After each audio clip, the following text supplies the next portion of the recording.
The Secret Door Network Book 2, Hidden Frequencies. Chapter 5, Violet Hues.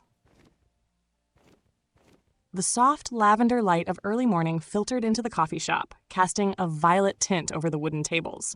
Lina, May, and Violet, seated at their usual spot, were fully immersed in their latest discovery. The maps on their screens glowed with intricate pathways, each highlighted in violet, as the trio worked to fine-tune the connections between the secret doors and the sound frequencies they had developed the previous day. This new section of the map, Violet started, her fingers hovering over the keys, it's different. I was exploring the amber signals when I stumbled upon this hidden zone. It wasn't even part of our original design. Lina leaned in, intrigued. How did you find it? It came up during a sound test. Right? The frequency wasn't part of our current mapping system, but it triggered something in the blockchain, Violet explained, her voice low. It's like a door that we didn't put there. May frowned. Do you think someone else is adding to our board? Lina shook her head. Impossible. No one has access. At least, no one should. Violet turned the screen toward the others. The violet-hued zone she discovered wasn't like the others they had coded. It pulsed with a deeper complexity, a sense that something or someone had layered this new area within the framework of their game. We should map it out, Lina said, her voice steady but tinged with curiosity.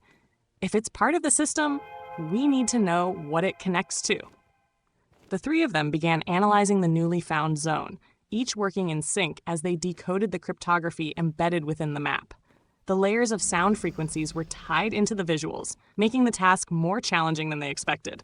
The deeper they dug, the more the violet-hued pathways seemed to evolve, as if shifting under their exploration. Across the room, 1-800-5194 sat at his table, his focus completely on his laptop.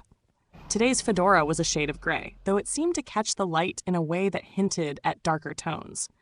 He hadn't spoken to them, but his presence had become a constant in their lives. And, whether they acknowledged it or not, his discoveries were becoming increasingly aligned with their own. May glanced in his direction. Do you think he knows about this new zone? Lina smiled slightly. Probably. He has a way of finding things before we do. But even if he's onto it, he's not interfering.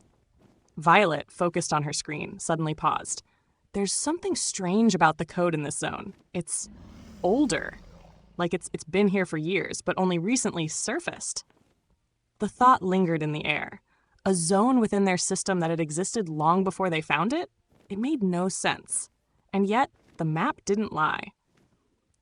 We should log it, but not tamper with it too much, Lina suggested. There's no telling what happens if we start poking around without knowing the full scope. They agreed, documenting their findings and noting the curious nature of this hidden zone. As they worked, the violet hue of the morning sun began to fade, the soft purple giving way to the bright light of midday. Before they could close up their laptops, 1-800-5194 stood, nodding once in their direction before heading out. His exit had become routine, but today, as he left, Lina had the distinct feeling that he already knew about the new zone. He just hadn't told them yet. The ladies exchanged a glance, wordlessly acknowledging what they all suspected. They were closer to something bigger. The violet paths they had uncovered were just the beginning of a deeper mystery hidden within their network of secret doors. There are more doors waiting to be found, May said, her voice soft but resolute. Violet nodded, the strange zone still fresh in her mind. And we'll find them. The day continued, the violet hue lingering in their thoughts, even as the sun climbed higher. They were on the verge of a new discovery, and with every step, the hidden frequencies within their world became clearer.